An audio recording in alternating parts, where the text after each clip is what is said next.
الحمد لله رب العالمين. الصلاة والسلام على رسوله الكريم وعلى آله وصحبه أجمعين وعلى من تبعهم بإحسان إلى يوم الدين. ما بعد. وعن عمر بن الخطاب رضي الله عنه قال: استأذنت النبي صلى الله عليه وسلم في العمرة فأذن وقال: لا تنسنا يا أخي من دعائك. فقال كلمة ما يسرني أن لي بها الدنيا. وعن سالم بن عبد الله بن عمر أن عبد الله بن عمر رضي الله عنهما كان يقول للرجل إذا أراد السفر: أدن مني حتى أودعك كما كان رسول الله صلى الله عليه وسلم يودعنا، ويقول: استودع الله دينك وأمانتك وخواتم عملك. رواه الترمذي. வினைத்துக்குரிய அல்லாஹ் நடிகார்களே, நான் தொடர்ச்சியாக பயணம் செல்லக்கூடியவர்கள் அவர்களுக்கு உபதேசம் செய்வதும் நல்லபடியாக அவர்களை அனுப்புவதும் என்ற தலைப்பில் நாம் பார்த்து கொண்டு வருகின்றோம். இன்று நாம் பார்க்கக்கூடிய ஹதீஸு, உமர் இப்னு கத்தாப் ரலியல்லாஹு அவர்கள் அல்லாஹ்வுடைய தூதர் ஸல்லல்லாஹு அலைஹி வஸல்லமிடம் உம்ரா செய்வதற்காக அனுமதி கேட்டார்கள். நபி ஸல்லல்லாஹு அலைஹி வஸல்லம் அங்கு அவர்களுக்கு அனுமதி கொடுத்தார்கள். அனுமதி கொடுத்துவிட்டு, சகோதரே, உமது துவாவில் எங்களை மறந்து விடாதீர் என்று நபி ஸல்லல்லாஹு அலைஹி வஸல்லம் கூறினார்கள். இதனால் இந்த உலகம் முழுவதும் எனக்கு கிடைத்தால் ஏற்படும் சந்தோஷத்தை விட நபி ஸல்லல்லாஹு அலைஹி வஸல்லம் அவர்களின் வார்த்தைகளால் நான் அதிக சந்தோஷம் அடைந்தேன் என்று உமர் ரலியல்லாஹு அவர்கள் கூறினார்கள். இந்த ஹதீஸு திர்மிஸி மற்றும் அபூதாவுதில் வரக்கூடிய ஹதீஸு. ஆனால் இந்த ஹதீஸு பலவீனமான ஹதீஸாக இருக்கின்றது. ஹதீஸு தஈஃபாக ஹதீஸு. இங்கு ஒரு சகோதரர்களிடம் நாம துவா கேட்க வேண்டும் என்றால் 3 நிலை இருக்கின்றது. ஷேக் உசைமீன் ரஹிமஹுல்லாஹ் அவர்கள் அந்த விஷயத்தை இங்கு 3 விஷயங்களை இங்கு தெளிவுபடுத்தியிருக்கின்றார்கள். ஒருவர் தன்னுடைய சகோதரிடம் துவா செய்யுமாறு என்று கேட்கக்கூடிய ஒரு நிலை ஏற்படும் பொழுது 3 நிலை. முதல் விஷயம், அல் கிஸ்முல் அவ்வல யத்லுவ மினல் கைரி அத்துஆ லிசாலிஹில் முஃமினீன். ஒரு நல்ல ஒரு முஃமினிடம், பேணுதலாக இருக்கக்கூடிய அந்த முஸ்லிம் மற்றும் முஃமினிடம் மற்றவர்களுக்காக பொதுவாக கேட்கக்கூடிய துவா, ஒட்டுமொத்த முஸ்லிம் சமுதாயத்திற்கும் ஒட்டுமொத்த மொஹல்லாவாசிகளுக்கும் கேட்கக்கூடிய துவா, இது அனுமதிக்கப்பட்டது. இதுல எந்த ஒரு குற்றம் கிடையாது. ஏனென்றால் இது பொதுவான ஒரு கேட்கக்கூடிய துவாக இருக்கின்றது. இது தனக்கு தனிப்பட்ட ஒரு விஷயம் இல்லை.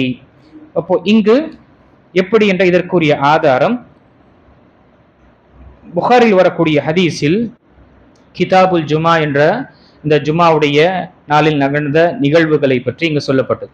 நபி ஸல்லல்லாஹு அலைஹி வஸல்லம் காலத்தில் ஒரு சஹாபி நபி ஸல்லல்லாஹு அலைஹி வஸல்லம் உரை நிகழ்த்தி கொண்டிருக்கும் பொழுது, ஜுமாவுடைய உரை, ஓடி வந்து, அல்லாஹ்வுடைய தூதரே, ஹலகத்தில் அம்வால் வன்கதஅத்திஸ் சுபுல் ஃபதுல்லாஹ யுகீஸனா.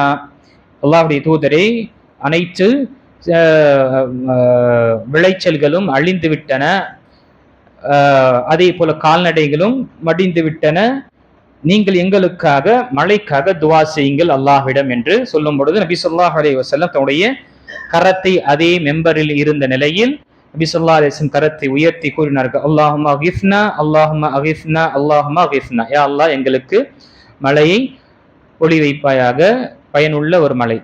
இதை நபி ஸல்லல்லாஹு அலைஹி வஸல்லம் இதை சொல்லி அந்த மெம்பரில் இறங்குவதற்கு முன்னாலே சுப்ஹானல்லாஹ் மழை ஆரம்பித்து விட்டது. இது எதுவரை என்றால் 1 வாரம் நீடித்து கொண்டிருந்தது, தொடர்ச்சியான மழை. திரும்பவும் அடுத்த ஜுமாவில் அதே நபரோ அல்லது வேறு ஒரு சஹாபியோ ஓடி வந்து, அல்லாஹ்வுடைய தூதரே, அதிகமான வெள்ளம் பெருகி எல்லா விளைச்சலும் அழிந்து கொண்டு இருக்கின்றன, ஆக நீங்க அல்லாஹ்விடம் துவா செய்யுங்கள் இதை நிப்பாட்டுவதற்காக.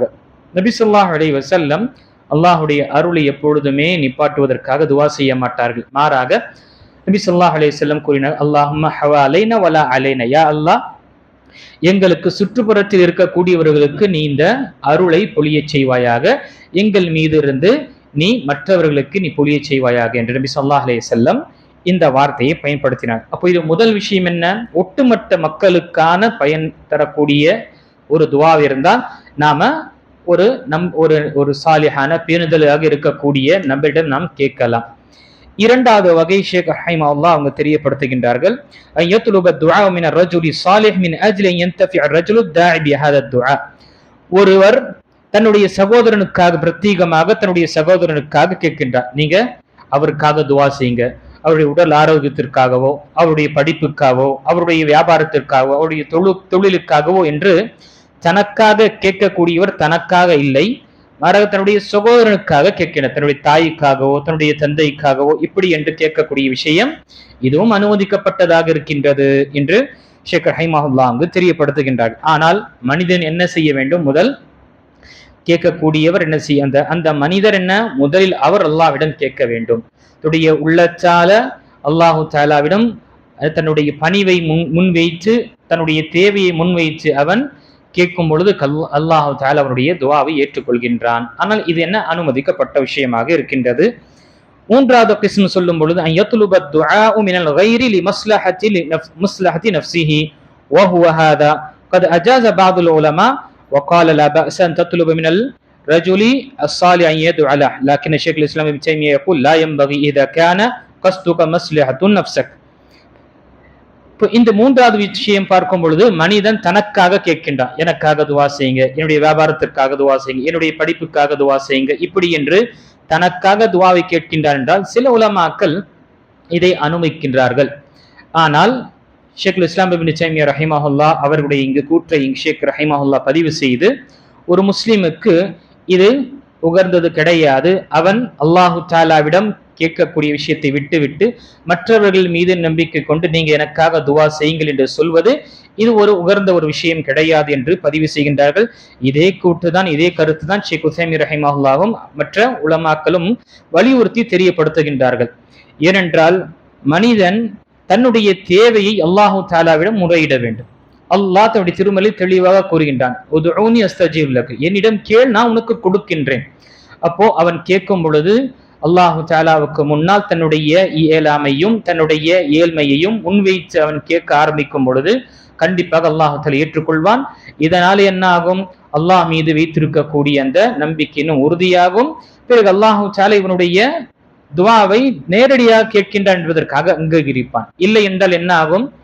ஒரு மனிதன் இன்னொருடன் நீங்கள் எனக்காக துவா செய்யுங்கள் என்று சொல்லும் பொழுது அதிலே அவன் நம்பிக்கை என்ன, அதிலே அவன் சார்ந்து விடுகின்றான். இவர் எனக்காக துவா செஞ்சிருவார், இவர் செஞ்சிட்டார்னா முடிஞ்சிரும் என்ற நிலையில என்ன ஆகுது? அவன் அல்லாஹ்விடம் கேட்பதே கிடையாது, மறந்து விடுகின்றான். இது நிறைய ஏற்படுது.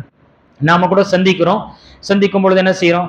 எனக்காக துவா செய்யுங்க, துவா செய்யுங்க, துவா செய்யுங்க என்று சொல்லுவோம். ஆனா எப்பொழுது நாம உட்கார்ந்து அல்லாஹு தாலாவுக்கு முன்னால் நம்முடைய தேவைகளை முறையிட்டு கேட்டிருக்குமா? ரொம்ப அரியுது. ஏன்? பொதுவாக இமாமாக இருக்கக்கூடியவர்கள், பள்ளி வாசல அறிஞர்கள், மற்றவர்கள், இவர்களும் நம் என்ன செய்யறாங்க? மக்கள் போய் கேட்கின்றார்கள். இதனால என்ன ஆகுது?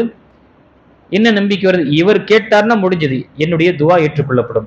நான் கேட்டால் என்ன, நான் ஒரு பாவி அல்லது நான் சரியான ஒரு முழுமையான ஒரு முன்மாதிரியாக இல்லை, அதனால் அல்லாஹ் ஏற்றுக்கொள்ள மாட்டேன் என்று ஒரு தப்பான ஒரு உணர்வும், அதே போல இவர் கேட்டுவிட்டால் நடந்துவிடும் என்ன அனைத்துமே அல்லாஹ் ஏற்றுக்கொள்வான் என்ற அந்த விஷயம் என்று என்ன, இது தவறான விஷயமாக. மனிதன் எவ்வளவு அவன் தவறு செய்யக்கூடியவனாக இருக்கட்டும், அவன் பாவியாக இருக்கட்டும், அல்லாஹு பக்கம் அவன் மீண்டு அல்லாஹு தாலாவிடம் துவா கேட்டான் என்றால் அது அல்லாஹு தாலா ஏற்றுக்கொள்வான். அதனால்தான் இங்கு சொல்லப்படக்கூடிய விஷயம் என்ன, وهذا سأل من غيره أن يدعو له على دعاء هذا الغير وينسى أن يدعوه ولنفسه. தான் அல்லாஹ்விடம் கேட்கக்கூடிய விஷயத்தை மறந்துடுறான். فيقول أنا قلت لفلانا, அவன் என்ன சொல்றான்? நான் இன்னாரிடம் சொல்லிட்டேனா எனக்காக துவா செய்யுங்க என்று. இது சரியான ஒரு விஷயம் கிடையாது. وعلى هذا كل حال فإن هذا القسم مختلف فيه. இப்போ மூன்றாவது வகையாக கேட்கக்கூடிய விஷயத்தில் உலமாக்களுடைய கருத்துக்கள் இருக்கின்றது. ஆனாலும் என்ன சிறந்தது? வல் அஹ்சன் அல்லா தகூல தாலிக், சிறந்தது என்ன, நாம் மற்றவர்களை கேட்பதிலிருந்து நாம தவிர்த்து கொள்ள வேண்டும். ஏனென்றால் நபி ஸல்லல்லாஹு அலைஹி வஸல்லம் சஹாபாக்களிடம் பைஅத் செய்யும் பொழுது இதுவும் என்ன கேட்பார்கள்? வ அல்லா யஸ்அலன் வைரி, உன்னுடைய தேவையை அல்லாஹ் அல்லாதவர்களிடம் தவிர வேற அல்லாஹ்விடம் கேட்காமல் வேற யாரையும் கேட்டு விடாது. உங்களுடைய தேவையை நீங்க என்ன செய்யுங்க, அல்லாஹ்விடம் மட்டுமே நீங்க கேளுங்கள் என்ற அந்த பிரமாணத்தையும் நபி ஸல்லல்லாஹு அலைஹி வஸல்லம் வாங்கக்கூடியவர்களாக இருந்தார்கள். ஆக இதனால் என்ன ஆகுது, மனிதன் மக்களிடம் அதை கேட்கக்கூடிய நிலை ஏற்படுகின்றது. அவன் தன்னை ஒரு இயல்மையான நிலையில் அவன் ஆக்குகின்றான். சில நேரத்தில் யாரிடம் கேட்கப்படும், அவர் என்ன கொஞ்சம் மமதோ அல்லது பெருமையோ என்று வந்துவிடும், என்னாலதான் இவருடைய துவா ஏற்றுக்கொள்ளப்பட்டது என்று. ஆக இந்த விஷயத்தில் ஷேக் உதைமீன் ரஹிமஹுல்லாஹ் மற்றும் ஷேகுல் இஸ்லாம் தைமிய்யா அவருடைய மாணவர் இப்னு கய்யிம் ரஹிமஹுல்லாஹ் என்ற உலமாக்களுடைய விஷயம் இருக்கு. இதனாலதான் பிரச்சனை என்ன நாம் பார்க்கின்றோம். இப்படி ஹயாத்தாக இருக்கும் பொழுது துவா செய்யுங்க துவா செய்யுங்க என்று கேட்கிறார். மௌத்தான பிறகு என்ன செய்யறாங்க, அவருடைய கபருக்கு போயிட்டு என்ன செய்யறாங்க, துவா செய்ய எனக்காக நீங்க என்னுடைய துவா ஏற்றுக்கொள்ளுங்க என்று அறியாமையில செய்யக்கூடிய நிலை. இப்போ ஷிர்க் இத மாதிரி ஒரு வழியில ஏற்படலாம் என்ற ஒரு நிலை இருக்கின்றது. ஆக இந்த விஷயத்தை நினைவு கொள்ள வேண்டும். ஆனால் ஒரு பயணம் செய்யக்கூடியவர், அவருக்கு நாம நபி ஸல்லல்லாஹு அலைஹி வஸல்லம் எப்படி வழி அனுப்புவார்களோ அதே போல நாம அனுப்ப வேண்டும்.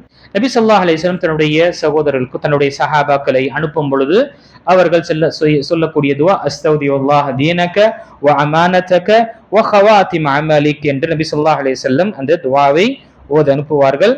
அல்லாஹு தஆலாவுடைய அமானிதத்தில் உங்களை நான் ஒப்படைக்கின்றேன், உங்களுடைய மார்க்கத்தையும் உங்களுடைய ஈமானையும் நம்பிக்கையும் பிற உங்களுடைய கடைசியான அமலையும் முடிவுடைய அந்த அமலையும் என்ன அல்லாஹ்விடம் ஒப்படைக்கின்றேன், அல்லாஹ் உங்களை பாதுகாப்பான் என்று இந்த துவாவை நமக்கு நாம யாராவது ஊருக்கு போறாங்கன்னா நாம அவங்களுக்கு இந்த துவாவை சொல்ல வேண்டும், மனம் செய்து கொள்ள வேண்டும். இல்லையா தமிழிலாவது நாம் என்ன செய்யணும், நம்முடைய மொழியில நம்ம அல்லாஹ் உங்களுடைய ஈமானையும் உங்களுடைய அமல்களையும் உங்களுடைய அனைத்து விஷயத்தையும் பாதுகாப்பானாக நல்லபடியாக அல்லாஹு தஆலா ஏற்படுத்துவான் என்று நம்ம துவா சொல்லி நம்ம அனுப்புவது என்ன மார்க்கம் நமக்கு வலியுறுத்தி இருக்கின்றது.